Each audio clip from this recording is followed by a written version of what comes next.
चलिए फोकस करेंगे हम कॉर्पोरेट कनेक्शन में, जहां आज बात कर रहे हैं हम रामकृष्ण फोर्जिंग के मैनेजमेंट से। और हमसे खास बातचीत करने के लिए जुड़ रहे हैं कंपनी के सीएफओ ललित कुमार खेतान जी।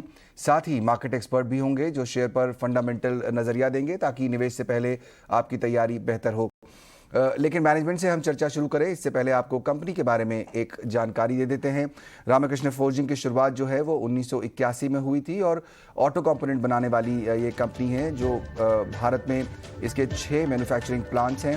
इसके अलावा यूरोप, रूस, यूएसए, मेक्सिको, टर्की में भी इनके ऑफिस हैं। भारत में टाटा मोटर्स, अशोक लेलैंड जैसे बड़े ग्राहक हैं इनके साथ, और विदेश में वॉल्वो, मैक ट्रक और फोर्ड इनके बड़े ग्राहकों की लिस्ट में शामिल हैं।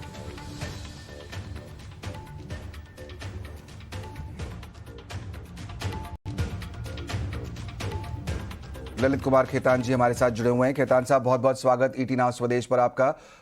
सबसे पहले तो हम जानना चाहेंगे कि जिस तरह की अब हम रिकवरी देख रहे हैं इकोनॉमी में, जो ओपन अप की स्टोरीज चल रही हैं, आप बहुत सारी ट्रकिंग कंपनीज के साथ काम करते हैं, उनके लिए पार्ट्स बनाते हैं, तो किस तरह का आपने रिएक्शन देखा है? डिमांड किस तरह से बढ़ी है पिछले कुछ समय में?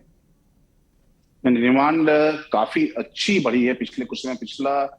मतलब मैं समझूंगा 12 महीने का समय काफी अच्छा है, और वो ग्रोथ का समय था बारिंग Q1 FY22, जहां पर हमें कोविड की सेकेंड वेव का जो इम्पैक्ट था उसके कारण डोमेस्टिक मार्केट में डिमांड थोड़ी कम थी, लेकिन वापस डोमेस्टिक मार्केट रिकवर हो रहा है और डिमांड काफी अच्छी है।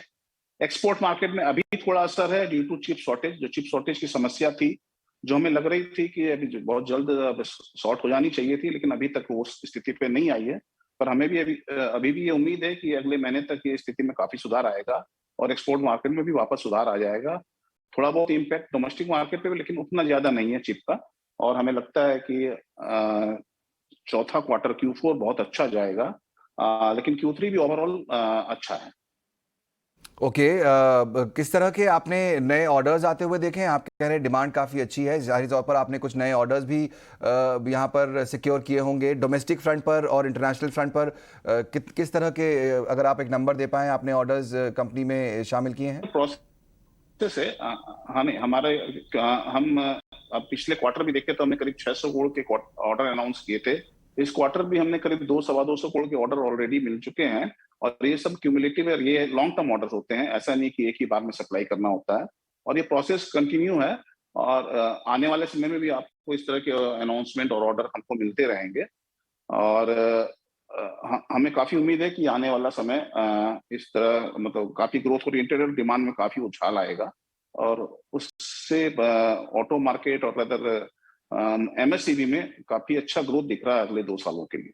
बिल्कुल। गवर्नमेंट की तरफ से भी आपको ऑर्डर्स मिलते हैं खेतान साहब, वहाँ से किस तरह का अपडेट होगा? नहीं, हम बेसिकली एमएससीबी में तो हम ज्यादातर ओईएम्स के साथ काम करते हैं, तो गवर्नमेंट के साथ हम काम नहीं कर पाते हैं। हम गवर्नमेंट के लिए केवल रेलवे में है, रेलवे टेंडर बेस्ड हमारा काम होता है, जो कि हम ऑर्डर जो भी टेंडर बेस्ड आता है उस पे बिड करके हम रेलवे में कोशिश करते हैं हमारी पकड़ मजबूत बनाने की। और रेलवे पे हम काफी काम कर रहे हैं, और हमारी कोशिश ये रहेगी रेलवे को नेक्स्ट ईयर हम काफी अच्छी मात्रा में माल सप्लाई कर पाए। बिल्कुल। मेरा जो सवाल था वो रेलवे के आसपास ही था। कोई नए ऑर्डर्स वहां से आपको मिले हैं भारतीय रेलवे की तरफ से? नो, अभी इस क्वार्टर में तो कोई नया ऑर्डर भारतीय रेलवे से नहीं मिला है। ओके, अगर हम बात करें कि जिस तरह की सिचुएशन हमने देखी इस समय कमोडिटी मार्केट की, आप प्राइसेस जो है वो काफ़ी ज़्यादा बढ़े हैं, जाहिर तौर पर आपके जो इनपुट कॉस्ट है वो बढ़ी होगी। क्या आपको लगता है कि आने वाले क्वार्टर्स में उसका कुछ असर दिखेगा, और किस तरह से आपने इसको क्या कहते हैं, जो समस्या है इससे निपटने के लिए तैयारी की है?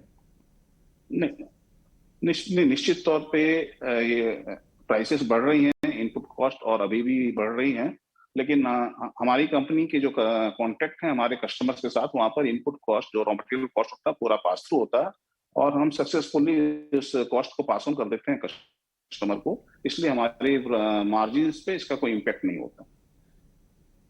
ओके, तो आपने क्या कोई प्राइस राइज किया है पिछले कुछ समय में फिर? नहीं, ये डिपेंड करता है प्राइस राइज जो इनपुट कॉस्ट में होती है, जो ओईएम्स और स्टील मिल्स जो भी डिसाइड करते हैं, वो ऑटोमेटिकली हमारे कॉन्ट्रैक्ट में इस तरह से होता है कि ये एग्रीड होता है, प्रायर एग्रीमेंट हो जाता है ओईएम के साथ, एंड तभी स्टील मिल्स प्राइस राइज कर सकती है हमारे प्रोडक्ट में। ओके, थोड़ा ग्लोबल बात करते हैं खेतान साहब। इकोनॉमी जिस तरह से रिवाइव हो रही है, हमने ये खबरें सुनी हैं कि चाइना में जो है वो प्रोडक्शन कट हो रहा है, वहाँ पर वैसे भी बिजली की समस्या चल रही है। उसकी वजह से क्या आपकी कंपनी को किसी तरह का कोई फायदा होता है उसकी वजह से? या चाइना के कारण जो अभी वन प्लस चाइना पॉलिसी जो बाकी लोग अडॉप्ट कर रहे हैं उसके कारण ग्लोबली फायदा हो रहा है।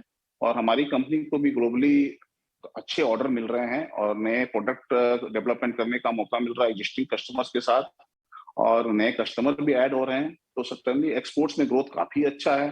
पिछले साल करीब हमने 512 करोड़ का एक्सपोर्ट किया था और ये साल लग रहा है कि हम करीब 9 साढ़े 900 करोड़ का एक्सपोर्ट आराम से कर लेंगे।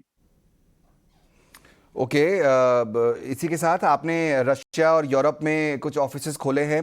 किस तरह के बिजनेस की एक्सपेक्टेशन उस रीजन से है आपको? हाँ, अगर आपने देखा हो रसिया को हमने 2-3 महीने पहले एक ऑर्डर अनाउंस किया था, 30 करोड़ पर एनम का ऑर्डर हमको रसिया से मिला है। और हम रसिया मार्केट में फर्दर पेनिट्रेट करना चाहते हैं और वो हम करेंगे। तो रसिया में हमको हमारी प्रेजेंस बढ़ानी है। उसी तरह Europe is a target zone for RKFL. Ramkrishna forging पहले ज्यादातर एक्सपोर्ट नॉर्थ अमेरिका में होता था और हमारा फोकस यूरोप पे काफी बढ़ चुका है। और हम यूरोप पिछले साल हमने कई कस्टमर्स हमने ऐड किए थे और इस साल भी हम वो कस्टमर्स और प्रोडक्ट ऐड कर रहे हैं। और हमारा टारगेट ये है कि यूरोप एक अच्छा खासा बेस हो जाए हमारा एक्सपोर्ट्स के लिए। बिल्कुल, तो आपने क्या कोई प्लान बनाया है कि आपका जो रेवेन्यू है उसमें किस तरह के कंट्रीब्यूशन मिल सकता है? यूरोप हुआ, रशिया हुआ, उस रीजन से?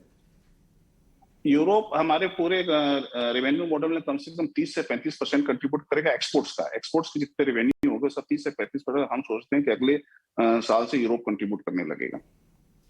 ओके, एक आखिरी सवाल मिस्टर खेतान ये पूछना चाहूँगा आपसे कि आपने जैसा बताया कि जो प्राइसेस बढ़ रही हैं वो तो आप सक्सेसफुली पास ऑन कर पाते हैं अपने कस्टमर्स को, लेकिन जाहिर तौर पर कुछ चैलेंजेस इस समय आप देख रहे होंगे। इकॉनमी तो खुल रही है, डिमांड तो बढ़ रही है। किस तरह के चैलेंजेस इस समय आप देख रहे हैं और किस तरह तैयारी कर रहे हैं उनसे निपटने के लिए?